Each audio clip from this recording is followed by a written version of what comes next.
मेरी प्रिय पुस्तक रामचरितमानस पर निबंध। सब्सक्राइब कीजिए हमारे चैनल को और बेल आइकॉन को दबाइए हमारी लेटेस्ट वीडियो सबसे पहले देखने के लिए। भूमिका। महात्मा गांधी में राम राज्य स्थापित करने की उच्च भावना को जगाने वाली प्रेरणा शक्ति को रामचरितमानस पुस्तक थी। इस पुस्तक को कवि तुलसीदास का अमर स्मारक माना जाता है। इसे तुलसीदास का ही नहीं बल्कि पूरी हिंदी साहित्य समृद्ध होकर समस्त जगत को आलोक देता रहता है। इसकी श्रेष्ठ का पता हमें इस बात से लग जाता है कि कृति संसार की सभी समृद्ध भाषाओं में अनुदित हो चुकी है। मेरी प्रिय पुस्तक। रामचरितमानस मेरी प्रिय पुस्तक है। रामचरितमानस को जीवन की अमूल्य निधि माना जाता है। इसमें कृति के मूल संदेश पत्नी का पति के प्रति, भाई का भाई के प्रति, बहू का सास ससुर के प्रति, पुत्र का माता पिता के प्रति कर्तव्यों के बारे में पता चलता है।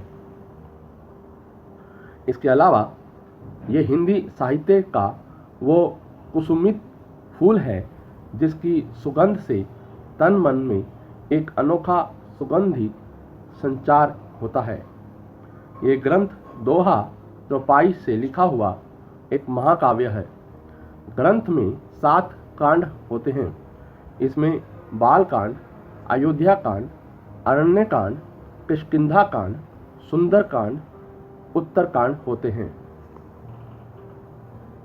हर एक कांड में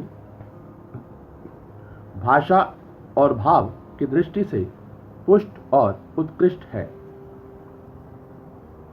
हर एक कांड के शुरू में संस्कृत के श्लोक भी हैं। उसके बाद कला फलागम की ओर बढ़ती है।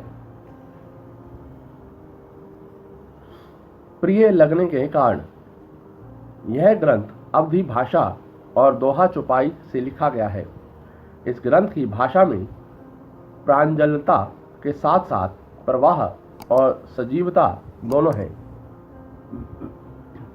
इसमें अलंकार स्वाभाविक रूप से आ रहे हैं, इसलिए यह सौंदर्य प्रदत्त है। उनकी वजह से कथा का प्रवाह नहीं रुकता और स्वच्छंद रूप से बहता ही रहता है। इसमें मुख्य रूप से रूपक और अनुप्रास अलंकार मिलते हैं।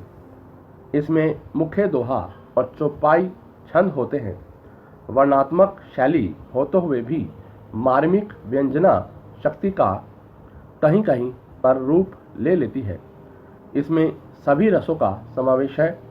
विभत्स रस भी लंका में उभर कर आया है। इसमें जितना प्रभावशाली चरित्र चित्रण हुआ है उतना किसी हिंदी के महाकाव्य में नहीं हुआ है।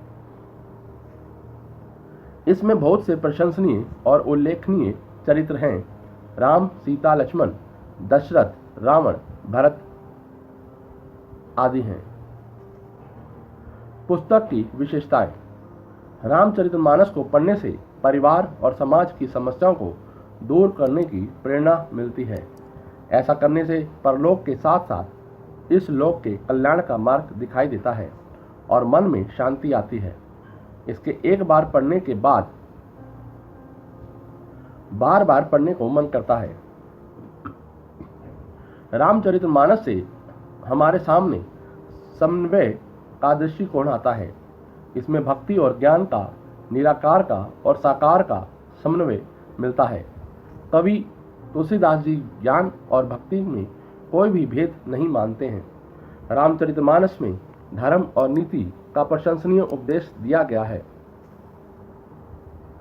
इसमें राम भक्ति का बहुत प्रभावी निरूपण और राम कथा का सरस और धार्मिक कीर्तन किसी और जगह मिलना बहुत ही कठिन है।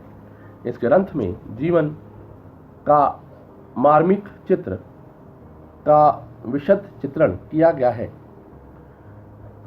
इसमें जीवन के हर रस का संचार किया गया है और लोक मंगल की उच्च भावना का समावेश किया गया है।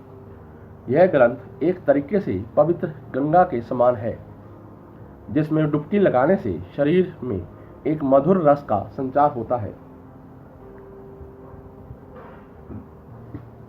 जो भक्त सहृदय वाले होते हैं उनके लिए यह एक अमर वाणी की तरह है।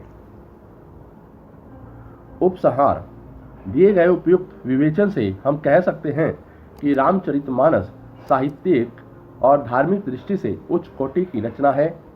यह अपनी उच्चता और भव्यता की कहानी खुद ही कहती है। इसी वजह से यह मेरी प्रिय पुस्तक है।